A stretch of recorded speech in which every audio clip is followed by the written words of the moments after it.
Welcome to Dr. Creepen's dungeon.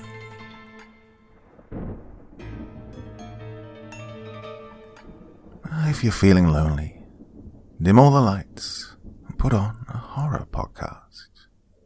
After a while, you won't feel like you're alone anymore.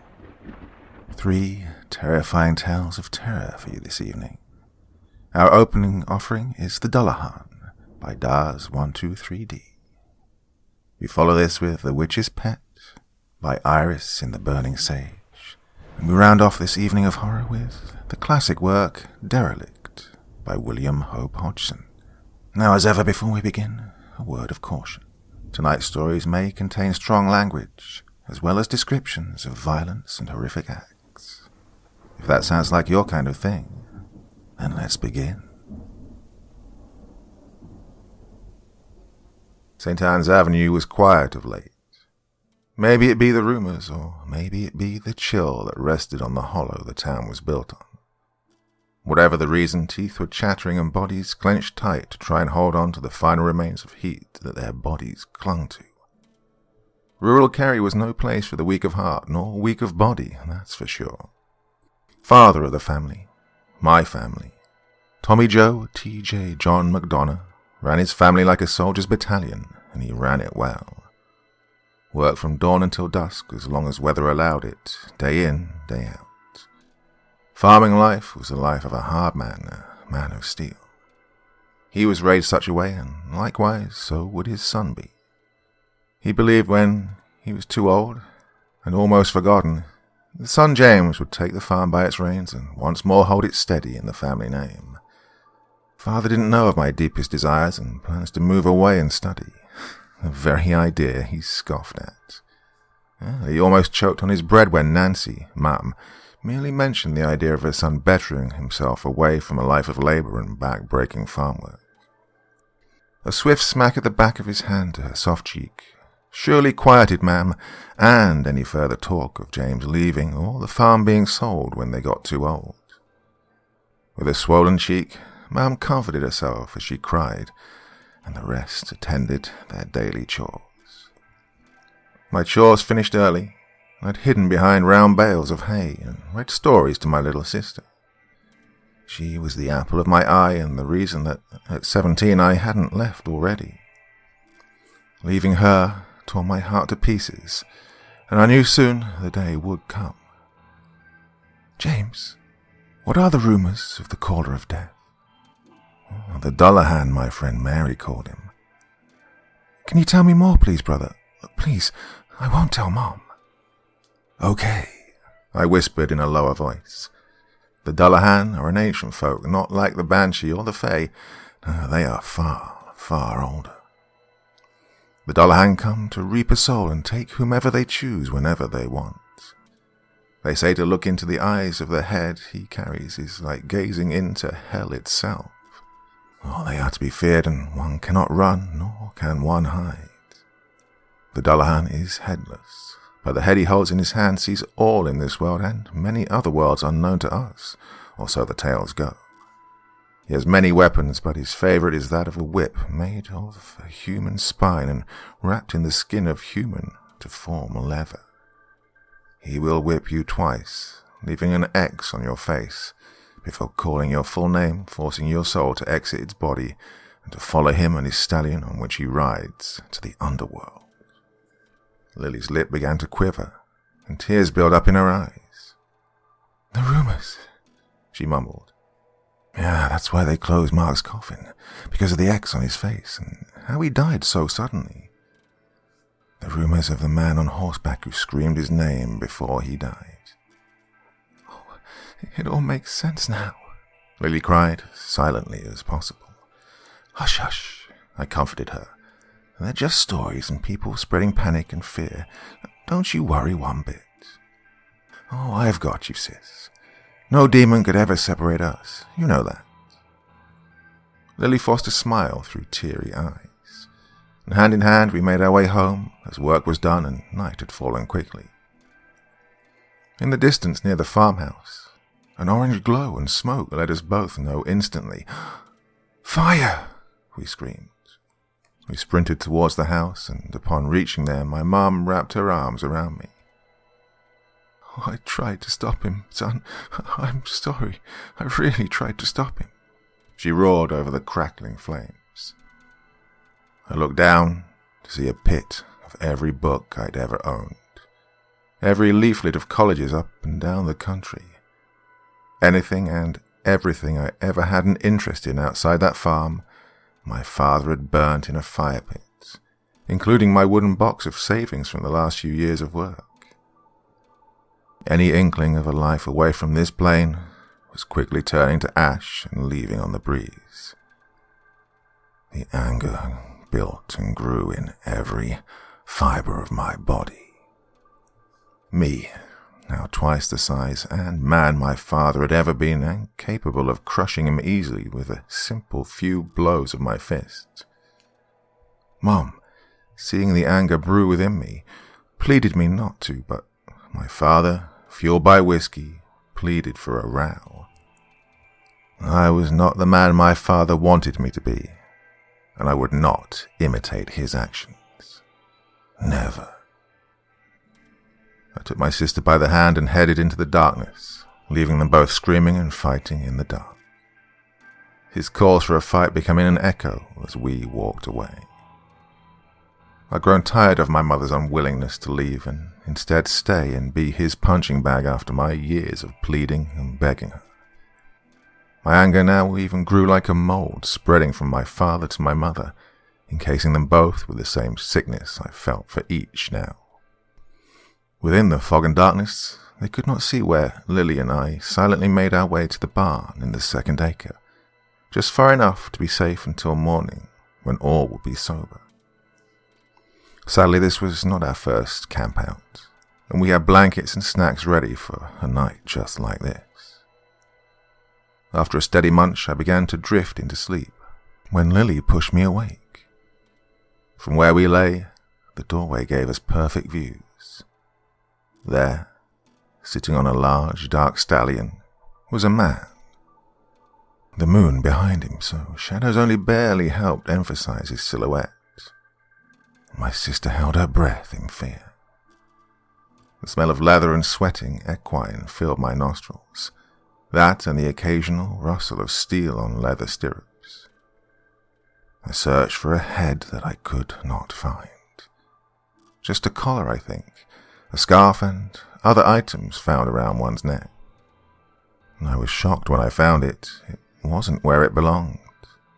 Resting in his left hand, its eyes staring directly into mine, lay the head of the Dullahan. I scuttled back on my hands and feet as the horse too raised its head to glare at me. Its burning red eyes, I swear, burned holes into my very soul. I watched in utter horror and disbelief as the sound of something unrolled and broke the silence. I realized now his whip lay by his side, and with a single kick he moved his beast and himself towards my house. Finally, I heard Lily whimper and let out a cry. It's him, it's the Dullahan, the caller of death." I hushed her as best I could, and made my way out of the barn doors and ran towards the house. Almost blindly, as the fog had rolled in and taken sight from everyone and everything.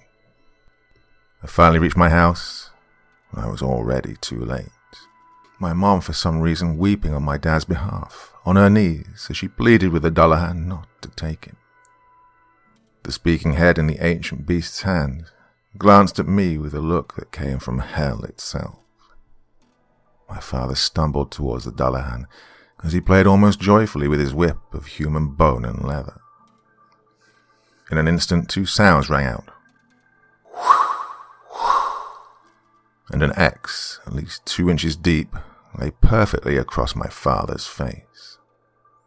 The Dullahan then pointed the eyes of his carried, decapitated head towards my father.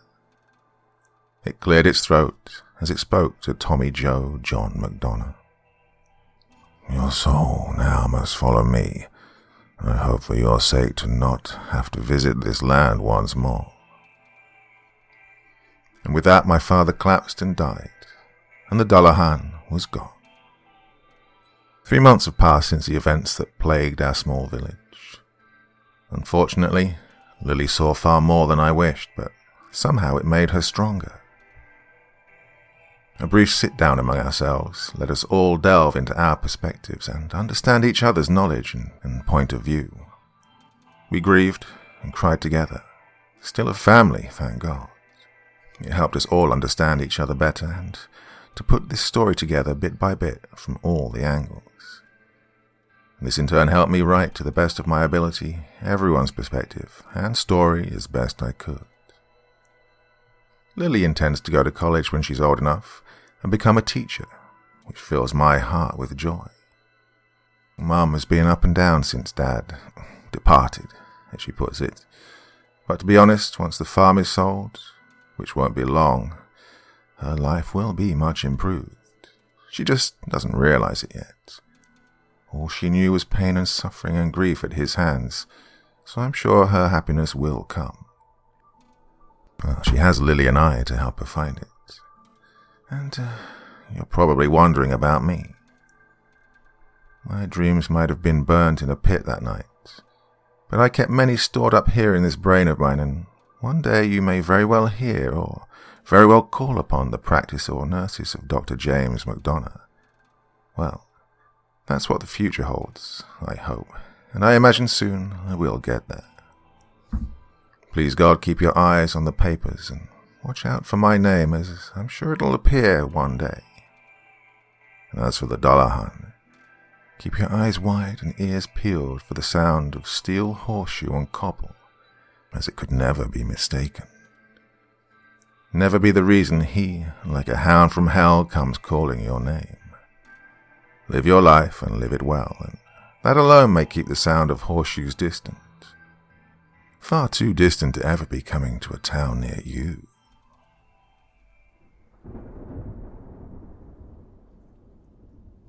Support for Dr. Creepen's Dungeon is brought to you by Manscaped, who is the best in men's below-the-waist grooming. Manscaped offers precision-engineered tools for your family jewels. Manscaped is trusted by over 2 million men worldwide. Join the movement for all your below-the-waist grooming needs. Now, as a horror story aficionado, I know firsthand that not everything in life is pleasant. And doing a little trimming below the belt has been one of those jobs. Now, if you're in the UK, you finally have the chance to use the right tools for the job. Manscaped has just launched in the UK with their redesigned electric trimmer. The Manscaped engineering team has just perfected the greatest ball hair trimmer ever created, the new and improved Lawnmower 3.0. Their waterproof technology allows you to groom in the shower, and the battery will last up to 90 minutes, so you can take your time doing the job right. So what are you waiting for? Get to experience it firsthand for yourself. Get 20% off plus free shipping with the code CREEP at manscaped.com. So let's get that bush to tush clean. That's right, 20% off and free shipping with the code CREEP at manscaped.com. One more time, you get 20% off with free shipping by using the code CREEP at manscaped.com. Your balls will thank you.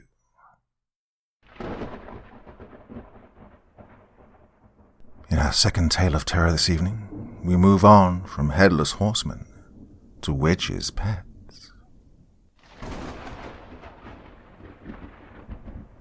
Travis dropped his cigarette and stomped it out with his steel-toed boot. He'd taken up smoking again after 3 years of quitting. It was a habit his wife had despised. The smell on his breath was enough to make her face contort in disgust. He'd quit for her, seeing as her face was too beautiful to bear such an expression. Well, her face wasn't around to make that expression anymore, so there was no point in not lighting up now. "Come here, boy." Travis whistled for his pit bull, Ajax, to return to his side, as he knew his baby brother, Charlie, would be rolling up any minute now in his old pickup truck, the rusting one with big chip paint and squeaky tires, and would have his little girl, Lizzie, with him. Ajax was a big and scary-looking dog who, while aggressive, wouldn't think to attack unprovoked. Nonetheless, the dog scared the little girl to tears. Travis hated having to keep his companion chained up for more than an hour, but he loved his niece and wanted her to have a fun time at Grandma's house.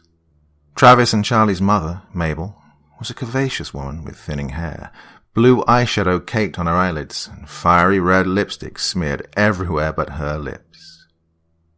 Mabel Cattleman was once the prom queen and desired by every man in town. She could have gone anywhere and done anything she wanted to, but opted to become a schoolteacher in the old country town she was born and raised in. She inevitably grew tired of tending to children like they were glorified swine, always stating, as she slumped down into the dirty old couch with her Coors Light to watch Sunday night football, I don't want to go to work." Travis realized his dog still hadn't returned to him.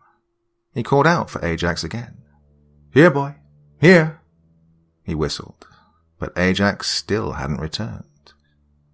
The only sound being Mabel's favorite wind chime, the one with bundles of sage and crystals hanging from the chimes. "No, shit, you damn dog," Travis grumbled as he stomped off the front porch and into the humid night air, sun-bleached grass crunching underneath his boots, his left leg dragging behind him as usual. "Ajax," he snapped, more firmly this time. The motion of walking was painful enough, but Travis wasn't going to risk his dog's safety. That dog was the only thing that had helped him get through the years after his wife's death.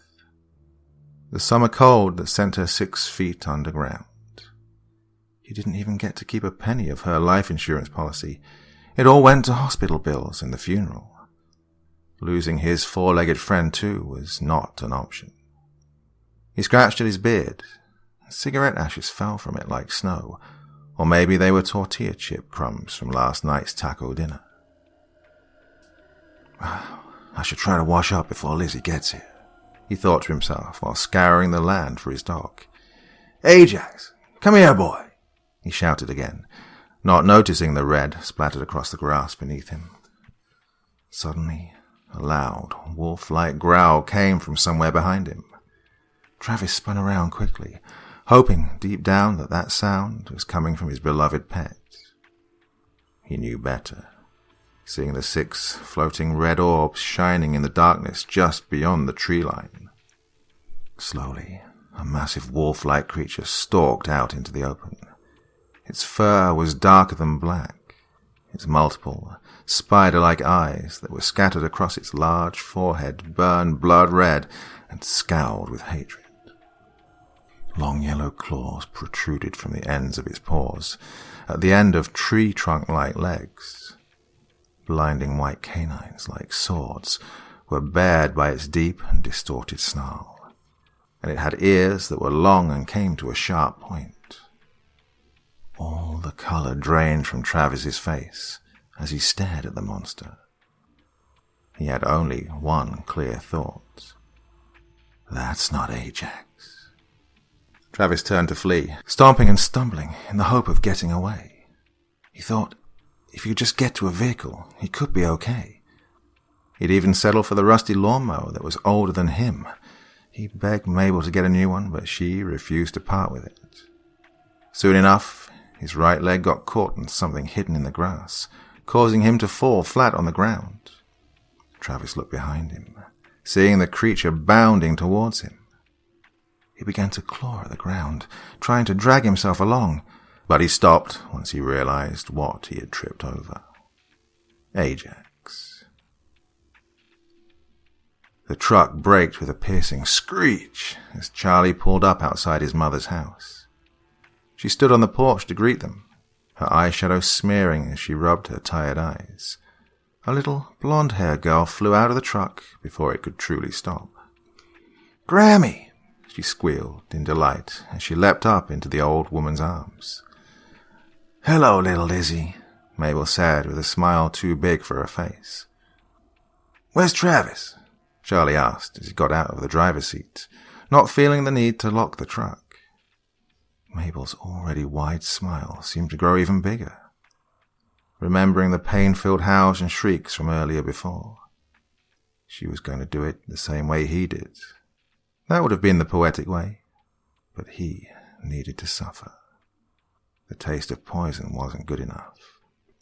"Oh, he won't be around for a while," she said simply, able to fool her son that nothing was wrong. Now you both get inside and wash up for dinner." Mabel set the little girl down and ushered her and her father inside the house. Then she turned towards the tree line and smiled at the set of shining red eyes looking back at her. "Thank you," she whispered. The eyes seemed to bob in a nod. Mabel waved happily as the eyes disappeared, and then turned to go back inside her run-down shack, ready to crack open a beer in celebration. She had gotten her daughter-in-law's revenge. It seems much too soon to be saying this, but we're already on to tonight's final story. But don't worry, dear ladies and gentlemen. It's the feature-length classic Derelict by William Hope Hodgson. "It's the material," said the old ship's doctor. "The material plus the conditions and, maybe," he added slowly, "a third factor. Yes, a third factor, but they're... He broke off his half-meditative sentence and began to charge his pipe. "Go on, Doctor," we said encouragingly, and with more than a little expectancy. We were in the smoke room of the Sandelay, running across the North Atlantic, and the Doctor was a character.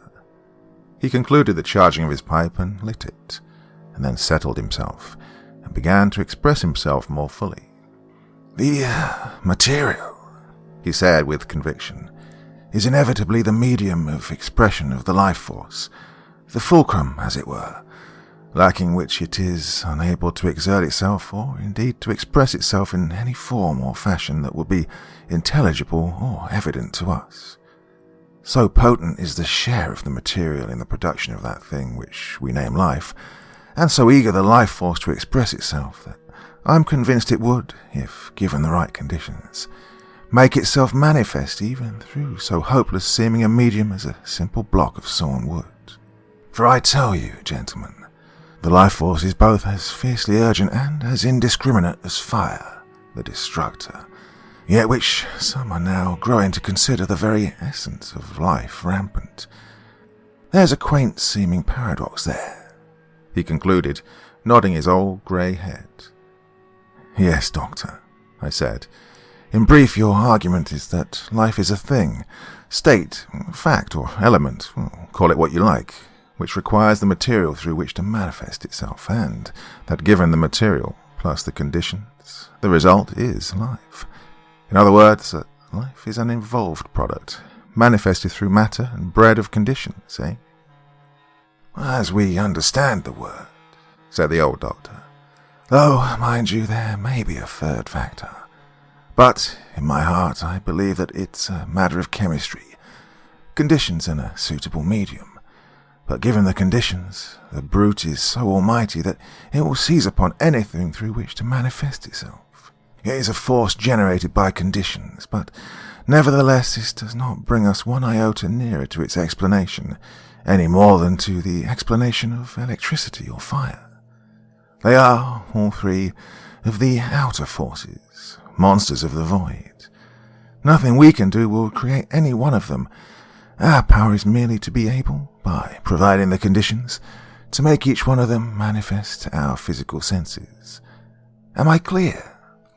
"Yes, Doctor. In a way you are," I said. "But I don't agree with you, though I think I understand you.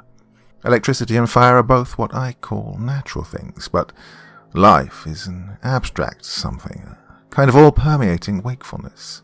Oh, I can't explain it. Who could? But it is spiritual, not just a thing bred out of a condition, like fire, as you say, or electricity. It is a horrible thought of yours. Life's a kind of spiritual mystery." "Easy, my boy," said the old doctor, laughing gently to himself. "Or else I may be asking you to demonstrate the spiritual mystery of life, of the limpet or the crab, shall we say?" He grinned at me with ineffable perverseness. "Anyway," he continued, "as I suppose you've all guessed, I've a yarn to tell you in support of my impression that life is no more a mystery or a miracle than fire or electricity. But please to remember, gentlemen, that because we've succeeded in naming and making good use of these two forces, they are just as much mysteries, fundamentally now, as ever. And anyway, the thing I'm going to tell you won't explain the mystery of life, but only give you one of my pegs on which I hang my feeling that life is, as I've said, a force made manifest through conditions. That is to say, natural chemistry, and that it can take for its purpose and need the most incredible and unlikely matter. For without matter it cannot come into existence. It cannot become manifest. Oh, I don't agree with you, Doctor, I interrupted. Your theory would destroy all belief in life after death. It would... Hush, Sonny, said the old man with a quiet little smile of comprehension. Hark to what I have to say first, and anyway, what objection have you to material life after death? And if you object to a material framework, I would still have you remember that I am speaking of life, as we understand the word in this, our life. Now do be quiet, lad, or I'll never be done. Well, it was when I was a young man, and that's a good many years ago, gentlemen. I passed my examinations, but was so run down with overwork that it was decided that I'd better take a trip to sea. I was by no means well off, and very glad in the end to secure a nominal post as doctor in the sailing passenger clipper running out to China. The name of the ship was Beopse, and soon after I got all my gear aboard, she cast off, and we dropped down the Thames, and next day we were well out in the Channel. The captain's name was Gannington, a very decent man, though quite illiterate. The first mate, Mr. Burlees, was a quiet, sternish reserve man, very well read. The second mate, Mr. Selvern, was, perhaps by birth and upbringing, the most socially cultured of the three, but he lacked the stamina and indomitable pluck of the other two. He was more of a sensitive and, emotionally and even mentally, the most alert man of the three. On our way out, we called at Madagascar, where we landed some of our passengers. Then we ran eastward, meaning to call at Northwest Cape, but about 100 degrees east, we encountered very dreadful weather, which carried away all our sails and sprung the jibboom and the forward mast. Well, the storm carried us northward for several hundred miles, and when it dropped us finally, we found ourselves in a very bad state. The ship had been strained, and had taken some 3 feet of water through her seams. The main topmast had been sprung, in addition to the jibboom and the forward mast. 2 of our boats had gone, as also one of the pigstays, with 3 fine pigs. These latter having been washed overboard, but some half-hour before the wind began to ease, which it did very quickly, though a very ugly sea ran for some hours after. The wind left us just before dark, and when morning came it brought weather, splendid weather, a calm, mildly undulating sea and a brilliant sun with no wind. It showed us also that we were not alone, for about 2 miles away to the westward was another vessel, which Mr. Selvern, the second mate, pointed out to me. That's a pretty rum-looking packet, Doctor, he said, and handed me his glass. I looked through it at the other vessel and saw what he meant, at least I thought I did.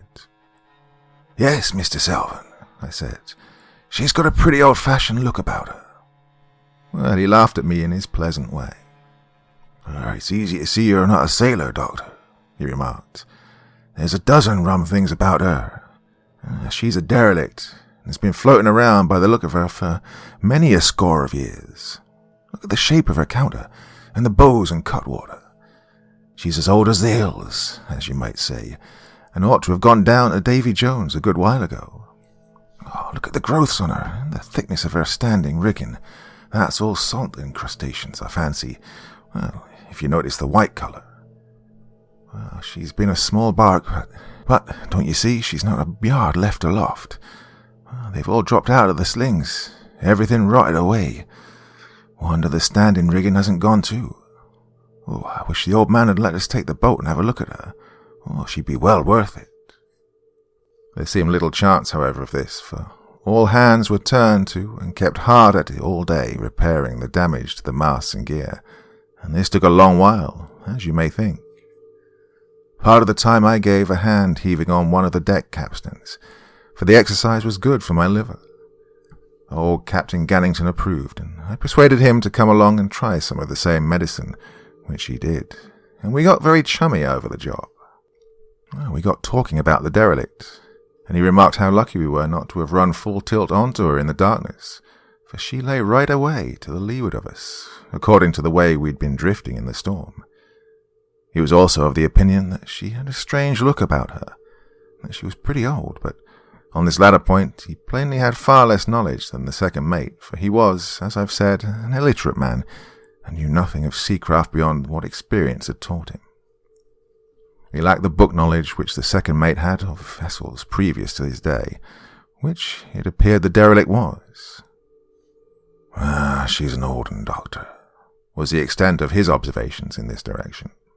Yet, when I mentioned to him that it would be interesting to go aboard and give her a bit of an overhaul, he nodded his head as if the idea had already been in his mind and accorded with his own inclinations. "When the work's over, Doctor," he said. "Can't spare the men now, you know. Got to keep all ship-shape and ready as smart as we can, but we'll take my jig and go off in the second dog watch.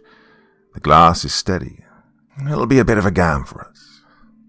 Well, that evening after tea, the captain gave orders to clear the jig and get her overboard.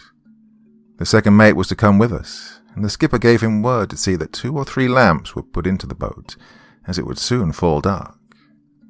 A little later we were pulling across the calmness of the sea with a crew of 6 at the oars, and making very good speed of it. Now, gentlemen, I have detailed to you with great exactness all the facts, both big and little, so that you can follow step by step each incident in this extraordinary affair, and I want you now to pay the closest attention.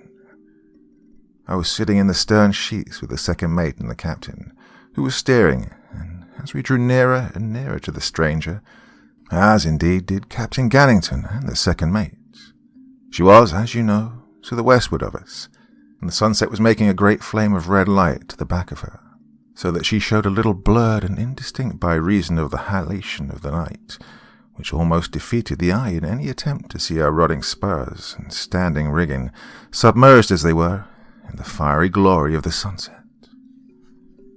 It was because of this effect of the sunset that we had come quite close, comparatively, to the Derelict before we saw that she was all surrounded by a sort of curious scum, the colour of which was difficult to decide upon by reason of the red light that was in the atmosphere, but which afterwards we discovered to be brown. This scum spread all about the old vessel for many hundreds of yards in a huge irregular patch, a great stretch of which reached out to the eastward, upon the starboard side of the boat some score or so fathoms away. "Queer stuff," said Captain Gannington, leaning to the side and looking over. "Something in the cargo was gone rotten and worked out through her seams." "Look at her bows and stern," said the second mate. "Just look at the growth on her." There were, as he said, great clumpings of strange-looking sea fungi under the bows and the short counter astern. From the stump of her jibboom and the cutwater great beards of rime and marine growths hung downward into the scum that held her in. Her blank starboard side was presented to us, all a dead, dirtyish white, streaked and mottled vaguely with dull masses of heavier colour. "There's a steam or haze rising off her," said the second mate, speaking again. "You can see it against the light. It keeps coming and going. Look!" Well, I saw then what he meant. A faint haze or steam, either suspended above the old vessel or rising from her, and Captain Gannington saw it also. "Spontaneous combustion," he exclaimed. "We'll have to watch when we lift the hatches, unless it's some poor devil that's got aboard of her, but that ain't likely." We were now within a couple of 100 yards of the old Derelict, and had entered into the brown scum. As it poured off the lifted oars, I heard one of the men mutter to himself, "Damn treacle," and indeed it was not something unlike it. As the boat continued to forge nearer and nearer to the old ship, the scum grew thicker and thicker, so that, at last, it perceptibly slowed us down. "Give way, lads. Put some beef into it," sang out Captain Gannington, and thereafter there was no sound except the panting of men and the faint, reiterated suck, suck of the sullen brown scum upon the oars as the boat was forced ahead. As we went, I was conscious of a peculiar smell in the evening air, and whilst I had no doubt that the putting of the scum by the oars made it rise, I could give no name to it, yet in a way it was vaguely familiar. We were now very close to the old vessel, and presently she was high about us against the dying light. The captain called out then to "In with the boat oars and stand by the boat hook," which was done. "Aboard there! Ahoy! Aboard there! Ahoy!" shouted Captain Gannington, but there came no answer. Only the dull sound of his voice going lost into the open sea, each time he sung out. "Ahoy aboard there! Ahoy!" he shouted time after time, but there was only the weary silence of the old hulk that answered us, and somehow as he shouted, the while that I stared up half expectantly at her, a queer little sense of oppression that amounted almost to nervousness came upon me. It passed, but I remember how I was suddenly aware that it was growing dark. Now, darkness comes fairly rapidly in the tropics, though not so quickly as many fiction writers seem to think. But it was not that the coming dusk had perceptibly deepened in that brief time of only a few moments, but rather that my nerves had made me suddenly a little hypersensitive. Now, I mention my state particularly, for I'm not a nervy man normally, and my abrupt touch of nerves is significant in light of what happened. "There's no one on board there," said Captain Gannington. "Give way, men." For the boat's crew had instinctively rested on their oars as the captain hailed the old craft. The men gave way again, and then the second mate called out excitedly, "Oi, look there! There's our pigsty! See, it's got biopsy painted on the end. Oh, it's drifted down here and the scum's caught it. Oh, what a blessed wonder." It was, as he said, our pigsty that had been washed overboard in the storm, and most extraordinary to come across it there. "We'll tow it off with us when we go," said the captain, and shouted to the crew to get down to their oars, for they were hardly moving the boat, because the scum was so thick close in around the old ship that it literally clogged the boat from moving. I remember that it struck me, in a half-conscious sort of way, as curious that the pigsty, containing our 3 dead pigs, had managed to drift in so far unaided, whilst we could scarcely manage to force the boat in, now that we'd come right into the scum. But the thought passed from my mind, for so many things happened within the next few minutes.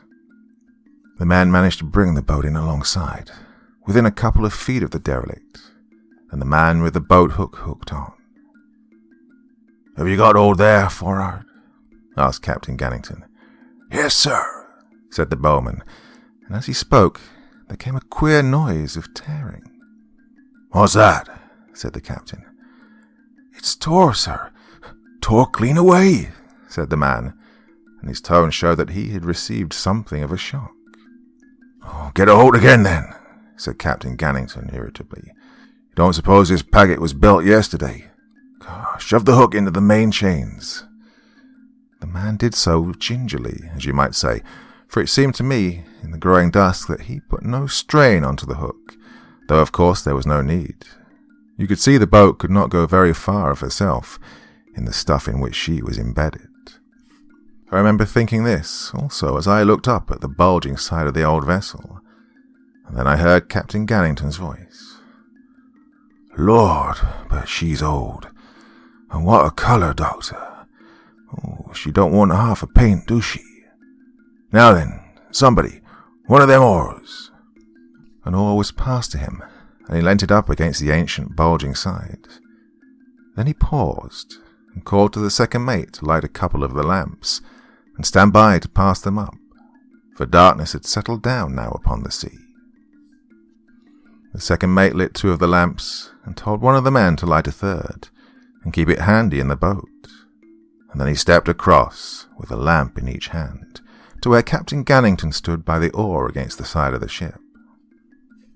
"Now, my lad," said the captain to the man who had pulled to stroke, Up with you, and I'll pass you up the lamps." Well, the man jumped to obey, caught the oar, and put his weight upon it, and as he did so, something seemed to give way a little. "Look," cried out the second mate, and pointed, lamp in hand. "It's sunk in." This was true. The oar had made quite an indentation into the bulging, somewhat slimy side of the old vessel. "Mould, I reckon," said Captain Gannington, bending towards the derelict to look, and then to the man. "Up you go, my lad, and be smart. Don't stand there waiting." At that, the man, who had paused a moment as he felt the oar give beneath his weight, began to shin up, and in a few seconds he was aboard, and leant out over the rail for the lamps. These were passed up to him, and the captain called to him to steady the oar. And then Captain Gannington went, calling for me to follow, and after me the second mate. Well, as the captain put his face over the rail, he gave a cry of astonishment. "Mould, by gum! Mould! Tons of it! Oh, good Lord!" As I heard him shout that, I scrambled the more eagerly after him, and in a moment or two I was able to see what he meant. Everywhere that the light from the two lamps struck, there was nothing but smooth, great masses and surfaces of a dirty white-coloured mould. I climbed over the rail, with the second mate close behind, and stood upon the mould-covered decks. Well, there might have been no planking beneath the mould, for all that our feet could feel.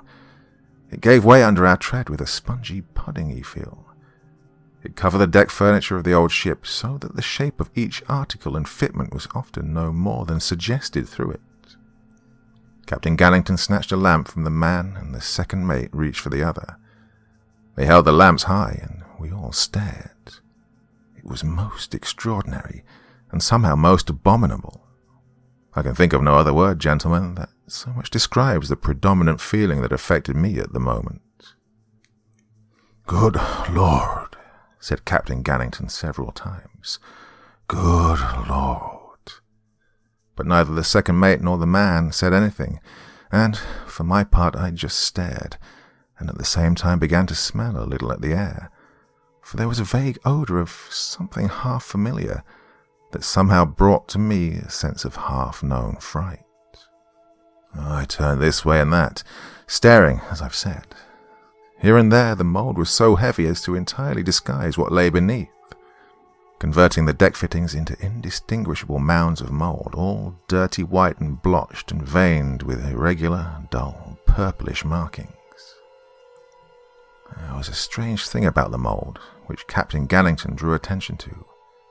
It was that our feet did not crush into it and break the surface, as might have been expected, but merely indented it. "I never seen nothing like it before. Never," said the captain after having stooped with his lamp to examine the mould under our feet. He stamped with his heel, and the mould gave out a dull, puddingy sound.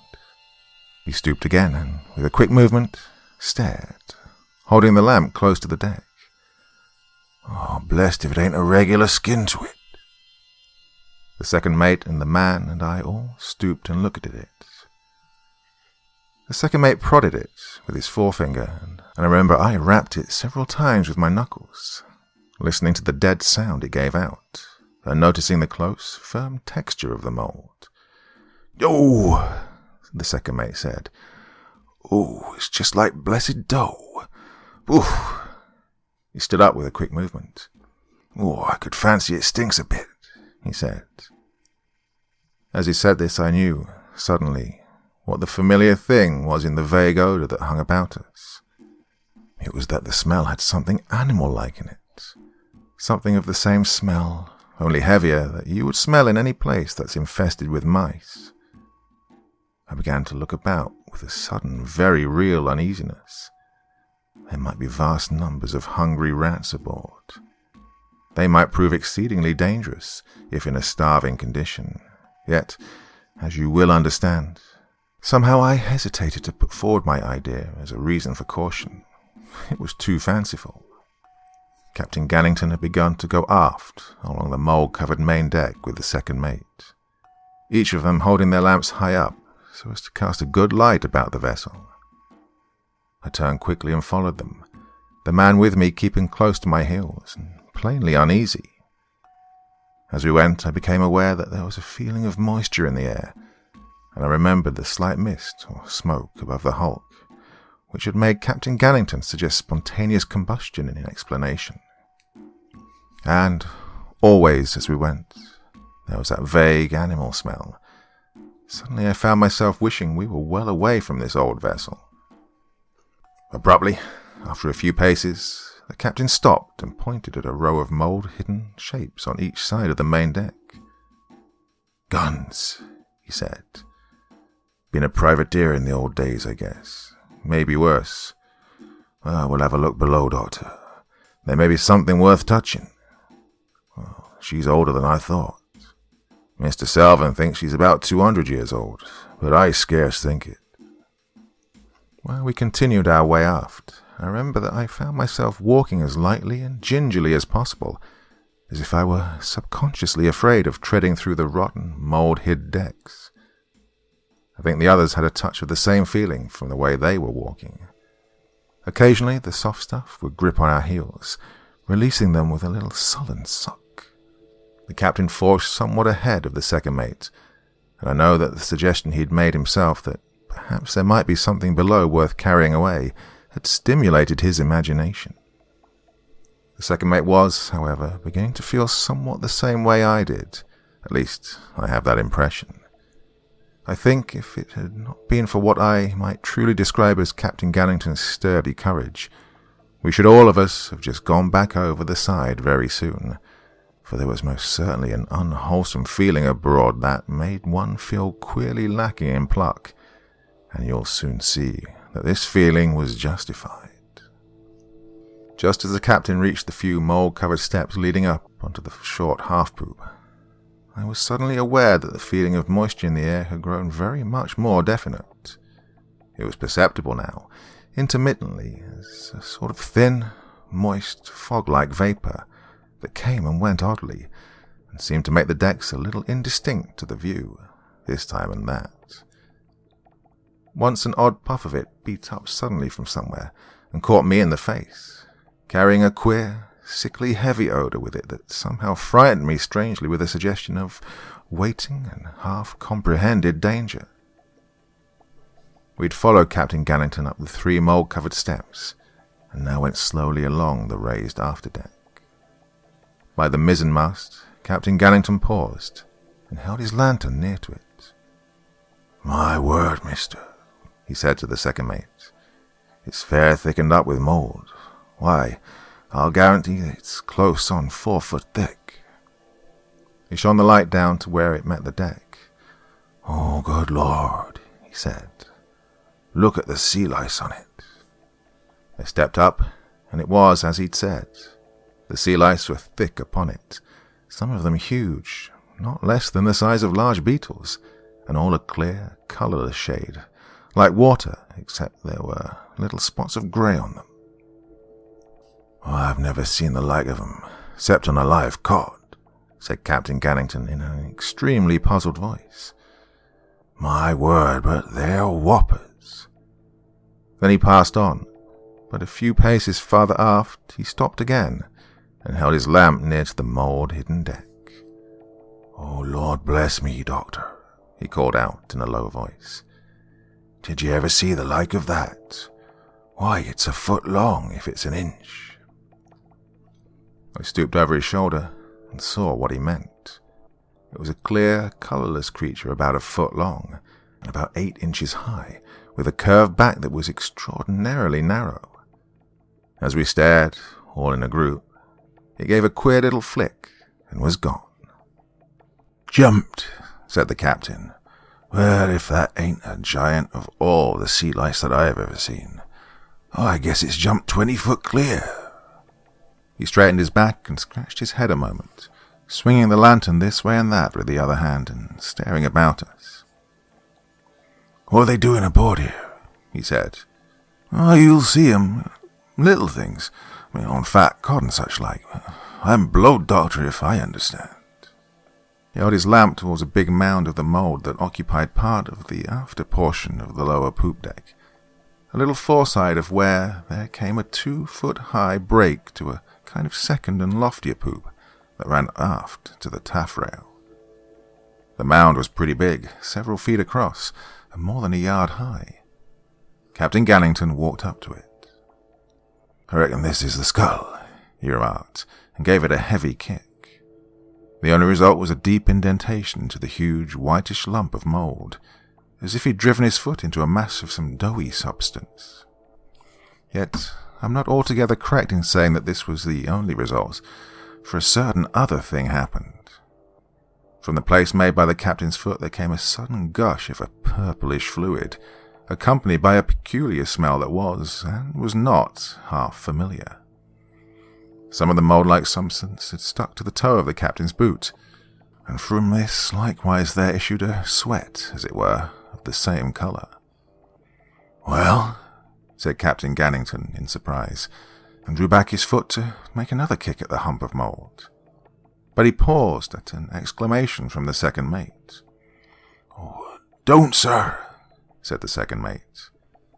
I glanced at him, and the light from Captain Gannington's lamp showed me that his face had a bewildered, half-frightened look, as if he were suddenly and unexpectedly half afraid of something, and as if his tongue had given way his sudden fright, without any intention on his part to speak. The captain also turned and stared at him. "Why, mister?" he asked in a somewhat puzzled voice, through which there sounded just the vaguest hint of annoyance. "We've got to shift this mug if we're to get below." I looked at the second mate, and it seemed to me that, curiously enough, he was listening less to the captain than to some other sound. Suddenly he said, in a queer voice, "Listen, everybody." And yet we heard nothing, beyond the faint murmur of the men talking together in the boat alongside. I don't hear nothing," said Captain Gannington after a short pause. "Do you, Doctor?" "No," I said. "What was it you thought you heard?" the captain, turning again to the second mate. But the second mate shook his head in a curious, almost irritable way, as if the captain's question interrupted his listening. Captain Gannington stared a moment at him, then held his lantern up and glanced about him almost uneasily. Well, I know I felt a queer sense of strain, but the light showed nothing beyond the greyish, dirty white of the mould in all directions. "Mr. Selvern," said the captain at last, looking at him, "don't get fancying things. Get hold of your bloomin' self. You know you heard nothing." "I'm quite sure I heard something, sir," said the second mate. "I seem to hear—" He broke off sharply and appeared to listen with an almost painful intensity. "What did it sound like?" I asked. "It's all right, Doctor," said Captain Gannington, laughing gently. "You can give him a tonic when we get back. I'm going to shift this stuff." He drew back and kicked for a second time at the ugly mass which he'd taken to hide the companionway.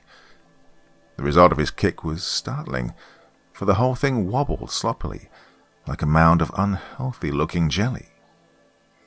He drew his foot out of it quickly, took a step backward, staring and holding his lamp towards it. "By gum," he said, and it was plain that he was generally startled. "The blessed thing's gone soft." Well, the man had run back several steps from the suddenly flaccid mound, and looking horribly frightened, though of what, I'm sure he had not the least idea. The second mate stood where he was and stared. For my part, I know I had a most hideous uneasiness upon me. The captain continued to hold his light towards the wobbling mound and stare. "It's gone all squashy through," he said. "There's no scuttle there. There's no bally woodwork inside that lot. Oh, what a rum smell."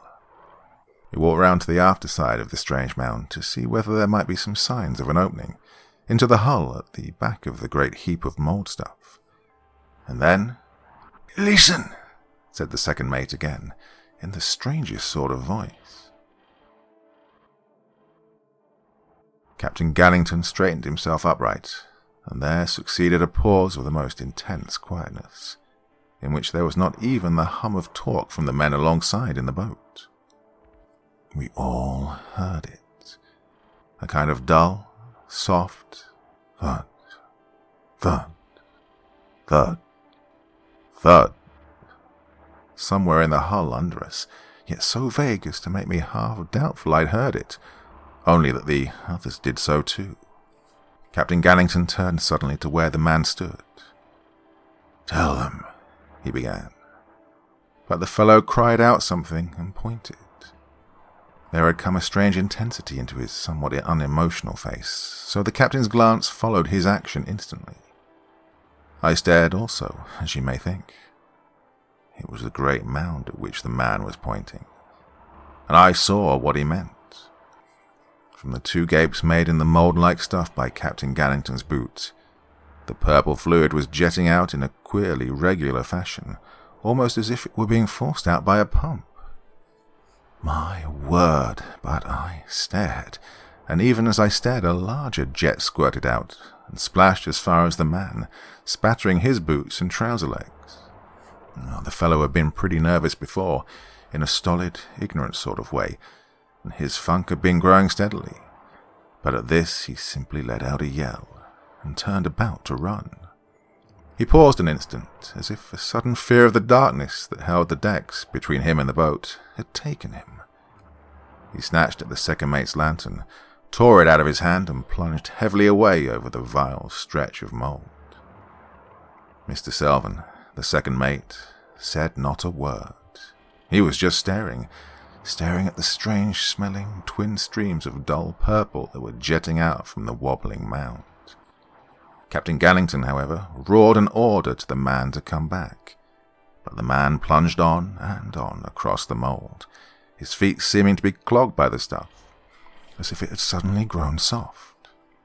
He zigzagged as he ran, the lantern swaying in wild circles as he wrenched his feet free with a constant plop, plop, and I could hear his frightened gasps even from where I stood. "Come back with that lamp," roared the captain again, but the man still took no notice.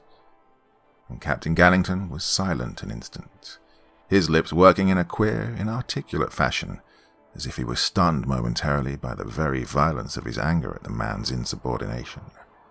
And in the silence I heard the sounds again.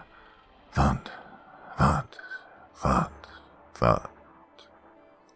Quite distinctly now, beating, it seemed suddenly to me, right down under my feet, but deep. I stared down at the mould on which I was standing, with a quick, disgusting sense of the terrible all about me. Then I looked at the captain, and tried to say something without appearing frightened. I saw that he had turned again to the mould, and all the anger had gone out of his face. He held out his lamp towards the mound, and was listening. There was another moment of absolute silence. At least I knew that I was not conscious of any sound at all in the world, except for that extraordinary thud, thud, thud, thud, down somewhere in the huge bulk under us. The captain shifted his feet with a sudden, nervous movement, and as he lifted them, the mould went plop, plop. He looked quickly at me, trying to smile as if he were not thinking anything very much about it. "What do you make of it, Doctor?" he said. I think," I began, but the second mate interrupted with a single word, his voice pitched a little high, in a tone that made us both stare instantly at him. "Look," he said, and pointed at the mound. The thing was all of a slow quiver. A strange ripple ran outward from it, along the deck, like you'd see a ripple run inshore out of a calm sea. It reached a mound a little foreside of us, which I'd supposed to be the cabin skylight. And in a moment the second mound sank nearly level with the surrounding decks, quivering floppily in a most extraordinary fashion. A sudden quick tremor took the mould right under the second mate, and he gave out a hoarse little cry and held his arms out on each side of him to keep his balance. The tremor in the mould spread, and Captain Gannington swayed and spread out his feet with a sudden curse of fright. The second mate jumped across to him and caught him by the wrist.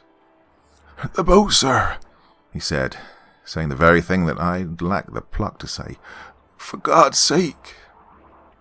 But he never finished, for a tremendous hoarse scream cut off his words. They hove themselves round and looked. I could see without turning. The man who'd run from us was standing in the waist of the ship, about a fathom from the starboard bulwarks. He was swaying from side to side and screaming in a dreadful fashion. He appeared to be trying to lift his feet, and the light from his swaying lantern showed an almost incredible sight. All about him the mould was in active movement. His feet had sunk out of sight. The stuff appeared to be lapping at his legs, and abruptly his bare flesh showed. The hideous stuff had rent his trouser leg away as if it were paper. He gave out a simply sickening scream, and, with a vast effort, wrenched one leg free. It was partly destroyed. The next instant, he pitched face downward, and the stuff heaped itself upon him as if it were actually alive, with a dreadful, severe life. It was simply infernal. The man had gone from sight. Where he had fallen was now a writhing, elongated mound in constant and horrible increase, as the mould appeared to move towards it in strange ripples from all sides. Captain Gannington and the second mate were stone silent, in amazed and incredulous horror, but I had begun to reach towards a grotesque and terrific conclusion, both helped and hindered by my professional training. From the men in the boat alongside, there was loud shouting, and I saw two of their faces appear suddenly above the rail. They showed clearly a moment in the light from the lamp which the man had snatched from Mr. Selvin, for, strangely enough, this lamp was standing upright and unharmed on the deck, a little way foreside of that dreadful, elongated, growing mound that still swayed and writhed with an incredible horror. The lamp rose and fell on the passing ripples of the mould, just, for all the world, as you will see a boat rise and fall on little swells. It's of some interest to me now, psychologically, to remember how that rising and falling lantern brought home to me more than anything the incomprehensible, dreadful strangeness of it all. The men's faces disappeared with sudden yells, as if they'd slipped or been suddenly hurt, and there was a fresh uproar of shouting from the boat. The men were calling to us to come away, to come away. In the same instant, I felt my left boot drawn suddenly and forcibly downward, with a horrible, painful grip. I wrenched it free with a yell of angry fear.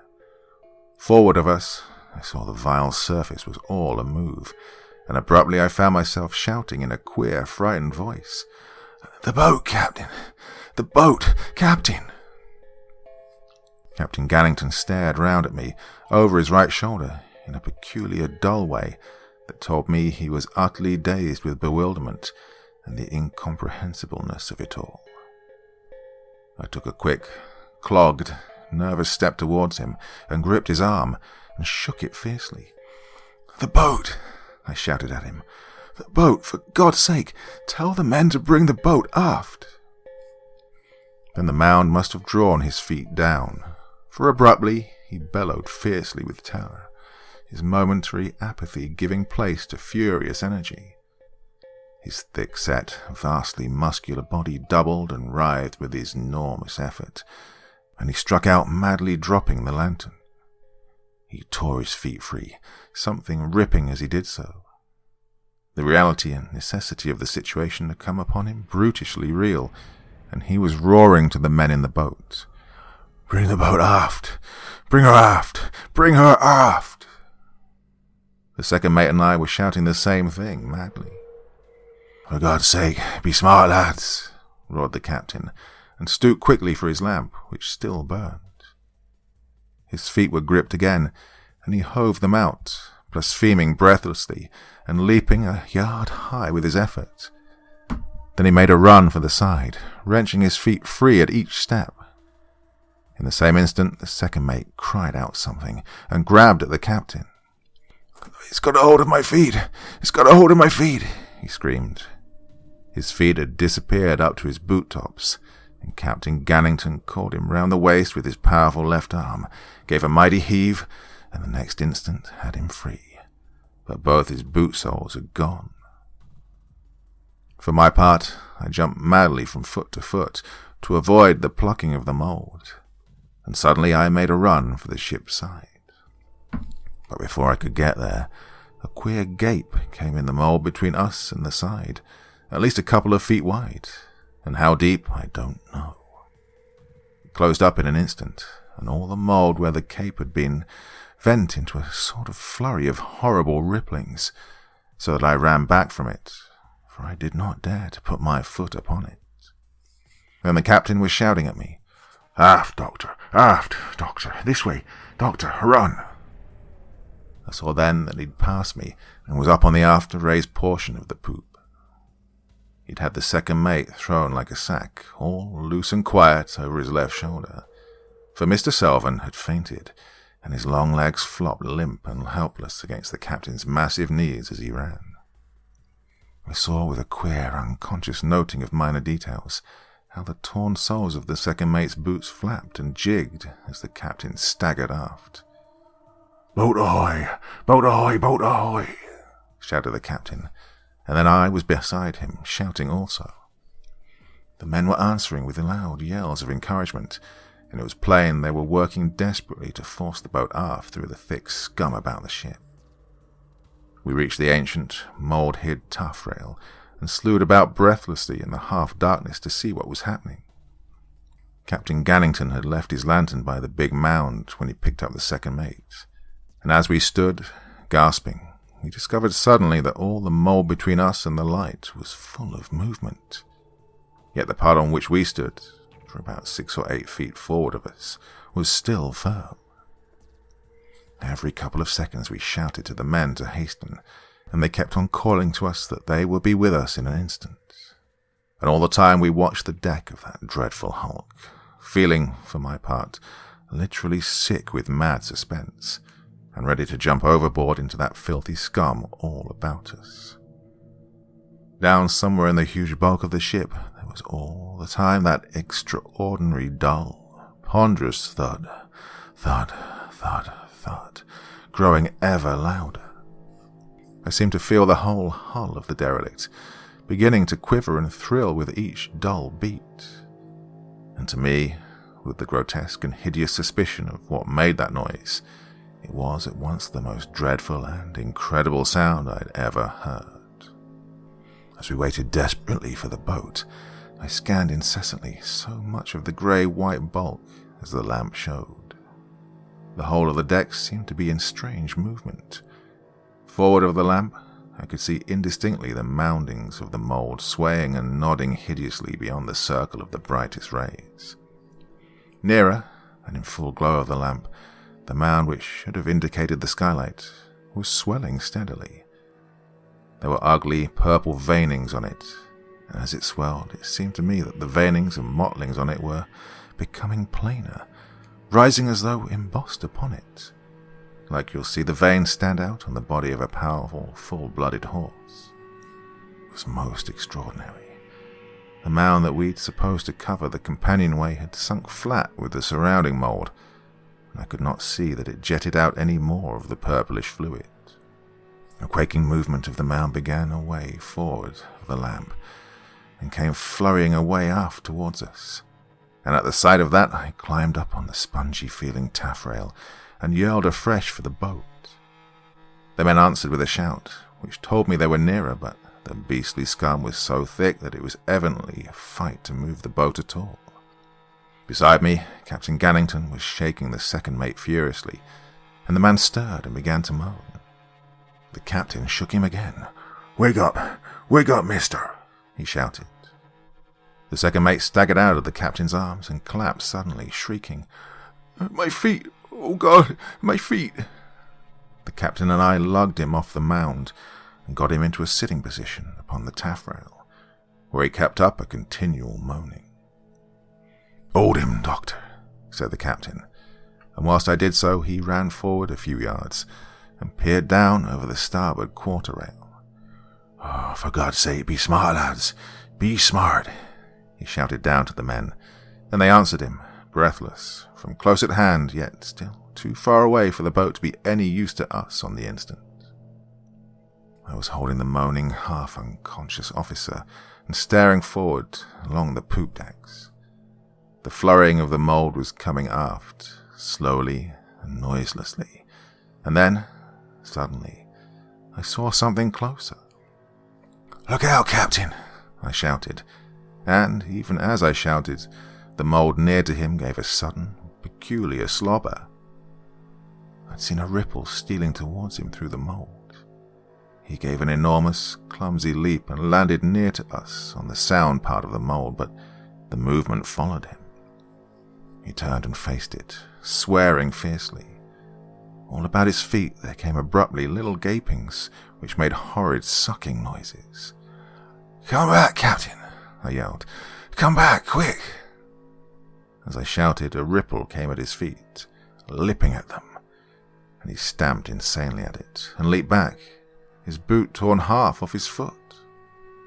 He swore madly with pain and anger and jumped swiftly for the taffrail. "Come on, Doctor, over we go," he called. Then he remembered the filthy scum and hesitated and roared out desperately to the men to hurry. I stared down also. "The second mate," I said. "I'll take charge, Doctor," said Captain Gannington, and caught hold of Mr. Selvin. As he spoke, I thought I saw something between us, outlined against the scum. I leaned out over the stern and peered. There was something under the port quarter. "There's something down there, Captain," I called, and pointed in the darkness. He stooped far over and stared. "A boat, by gum, a boat!" he yelled, and began to wriggle swiftly along the taffrail, dragging the second mate after him. I followed. "A boat it is, sure," he exclaimed a few moments later, and picking up the second mate clear of the rail, he hove him down into the boat, where he fell with a crash into the bottom. "Over you go, Doctor," he yelled at me, and pulled me bodily off the rail and dropped me after the officer. As he did so, I felt the whole of the ancient, spongy rail give a peculiar, sickening quiver and begin to wobble. I fell onto the second mate, and the captain came after, almost in the same instant, but, unfortunately, he landed clear of us onto the fore thwart, which broke under his weight with a loud crack and splintering of wood. "Thank God," I heard him mutter. "Thank God. I guess that was a mighty near thing to go into Hades." He struck a match just as I got to my feet, and between us we got the second mate straightened out on one of the after fore and aft thwarts. We shouted to the men in the boat, telling them where we were, and saw the light of their lantern shining round the starboard counter of the Derelict. They called back to us to tell us they were doing their best, and then, whilst we waited, Captain Gannington struck another match, began to overhaul the boat we dropped into. She was a modern two-bowed boat, and on the stern there was printed Cyclone Glasgow. She was in pretty fair condition and had evidently drifted into the scum and been held by it. Captain Gannington struck several matches and went forward towards the Derelict. Suddenly, he called to me. I jumped over the thwarts to him. "Look, Doctor," he said, and I saw what he meant. A mass of bones up in the bows of the boat. I stooped over them and looked. There were the bones of at least 3 people, all mixed together in an extraordinary fashion, and quite clean and dry. I had a sudden thought concerning the bones, but I said nothing, for my thought was vague in some ways and concerned the grotesque and incredible suggestion that had come to me as to the cause of that ponderous, dull thud, thud, thud, thud that beat on so infernally within the hull. It was plain to hear even now that we got off the vessel herself. And all the while, I had a sick, horrible mental picture of that frightful, wriggling mound aboard the hulk. As Captain Gannington struck a final match, I saw something that sickened me, and the captain saw it in the same instant. The match went out, and he fumbled clumsily for another and struck it. We saw the thing again. We had not been mistaken. A great lip of grey-white was protruding in over the edge of the boat. A great lappet of the mould was coming stealthily towards us, a live mass of the very hull itself. And suddenly Captain Gannington yelled out in so many words the grotesque and incredible thing I was thinking. "She's alive." I had never heard such a sound of comprehension and terror in a man's voice. The very horrified assurance of it made actual to me the thing that before had only lurked in my subconscious mind. I knew he was right. I knew that the explanation my reason and my training both repelled and reached towards was the true one. Oh, I wonder whether anyone can possibly understand our feelings in that moment. The unmitigated horror of it, and the incredibleness. As the light of the match burned up fully, I saw that the mass of living matter coming towards us was streaked and veined with purple, the veins standing out, enormously distended. The whole thing quivered continuously to each ponderous thud, thud, thud, thud of that gargantuan organ that pulsed within the huge, great white bulk. The flame of the match reached the captain's fingers, and there came to me a little sickly whiff of burned flesh, but he seemed unconscious of any pain. Then the flame went out in a brief sizzle, yet at the last moment I'd seen an extraordinary raw look become visible upon the end of that monstrous protruding lappet. It had become dewed with a hideous purplish sweat, and with the darkness there came a sudden charnel-like stench. I heard the matchbox split in Captain Gannington's hands as he wrenched it open. Then he swore in a queer, frightened voice, for he had come to the end of his matches. He turned clumsily in the darkness and tumbled over the nearest thwart in his eagerness to get to the stern of the boat, and I after him. For we knew that thing was coming towards us through the darkness, reaching over that piteous mingled heap of human bones all jumbled together in the bows. We shouted madly to the men, and for answer saw the bows of the boat merge dimly into view round the starboard counter of the Derelict. "Oh, thank God," I gasped out, but Captain Gannington roared to them to show a light. Yet this they could not do, for the lamp had just been stepped on in their desperate efforts to force the boat round to us. "Quick, quick," I shouted. "For God's sake, be smart, men," roared the captain. And both of us faced the darkness under the port counter, out of which we knew, but could not see, the thing was coming for us. "An oar! Smart! Now, pass me an oar!" shouted the captain, and reached out his hands through the gloom towards the oncoming boat. I saw a figure stand up in the bows and hold something out to us across the intervening yards of scum. Captain Gannington swept his hands through the darkness and encountered it. "I've got it. Let go there," he said in a quick, tense voice. In the same instant the boat we were in was pressed over suddenly to starboard by some tremendous weight. Then I heard the captain shout, "Duck your head, Doctor," and directly afterwards he swung the heavy 14-foot oar round his head and struck into the darkness. There came a sudden squelch, and he struck again with a savage grunt of fierce energy.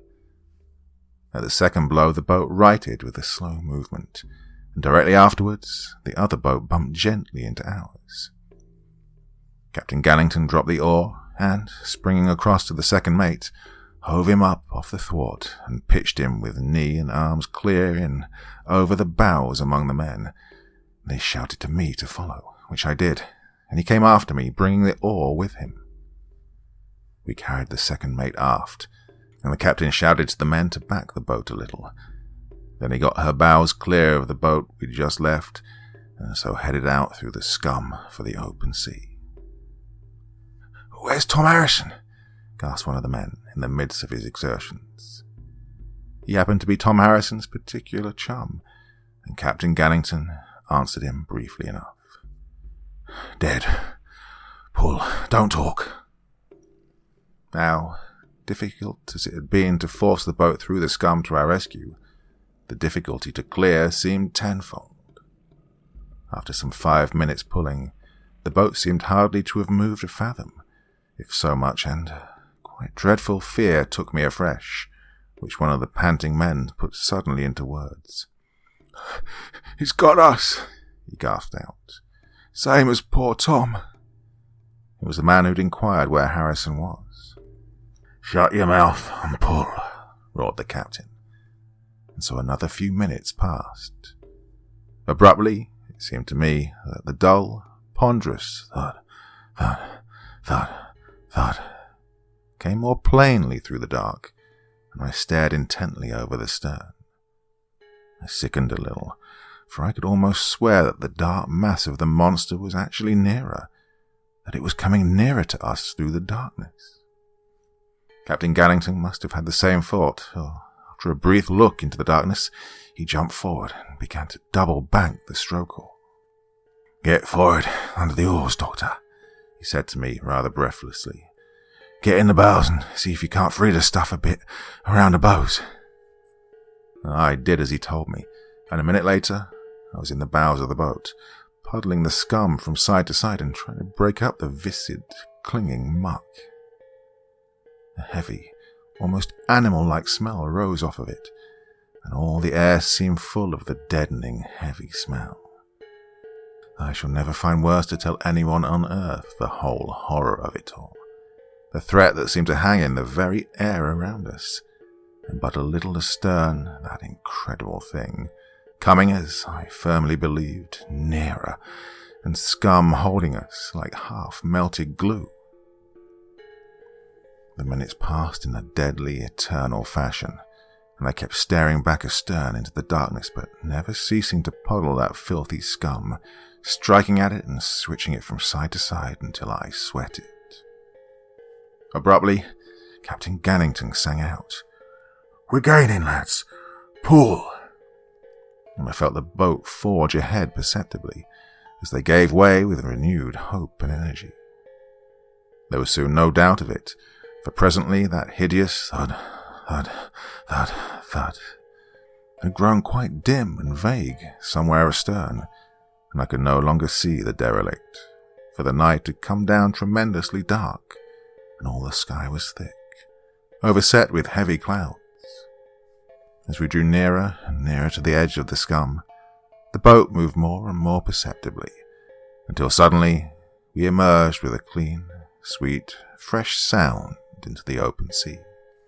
"Thank God," I said aloud, and drew in the boat hook, and made my way aft again to where Captain Gannington now sat once more at the tiller. I saw him looking anxiously up at the sky and across to where the lights of our vessel burned, and again he would seem to listen intently, so that I found myself listening also. "What's that, Captain?" I said sharply, for it seemed to me that I heard a sound far astern, something between a queer whine and a low whistling. "What is that?" "It's wind, Doctor," he said in a low voice. "I wish to God we were aboard." Then, to the men, "Pull! Put your axe into it, or you'll never put your teeth through good bread again." The men obeyed nobly, and we reached the vessel safely, and had the boat safely stowed before the storm came, which it did in a furious white smother out of the west. I could see it for some minutes beforehand, tearing the sea in the gloom into a wall of phosphorescent foam, and as it came nearer, that peculiar whining, piping sound grew louder and louder, until it was like a vast steam whistle rushing towards us. And when it did come, we got it very heavy indeed, so that the morning showed us nothing but a welter of white seas, with that grim derelict many a score of miles away in the smother, lost as utterly as our hearts could wish to lose her. When I came to examine the second mate's feet, I found them in a very extraordinary condition. The soles of them had the appearance of having been partly digested. I know of no other word that so exactly describes their condition, and the agony the man suffered must have been dreadful. Now, concluded the doctor, that is what I call a case in point. If we could know exactly what the old vessel had originally been loaded with, and the juxtaposition of the various articles of her cargo, plus the heat and the time she'd endured, plus one or two other only guessable quantities, we should have solved the chemistry of the life force, gentlemen. Not necessarily the origin, mind you, but at least we should have taken a big step on the way. I've often regretted that gale, you know. In a way, that is, in a way.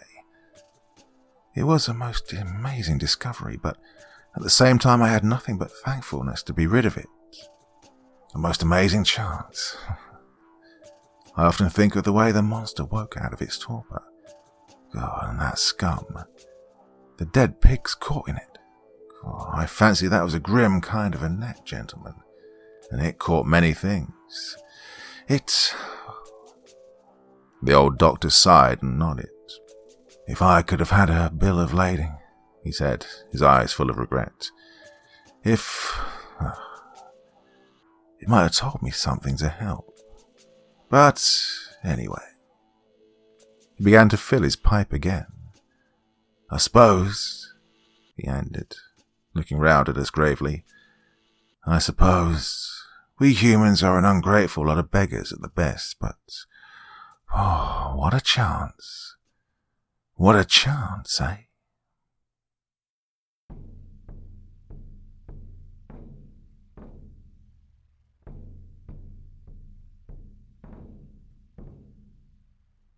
I hope you enjoyed tonight's 3 Tales of Terror. We started with Dullahan by Daz123D. We followed that up with The Witch's Pet by Iris and the Burning Sage, and we rounded things off with Derelict by William Hope Hodgson. That's it for me for this evening, but I'll be back again next week. I do so hope you're all going to join me once again. Until the next time, very, very sweet dreams, and bye-bye.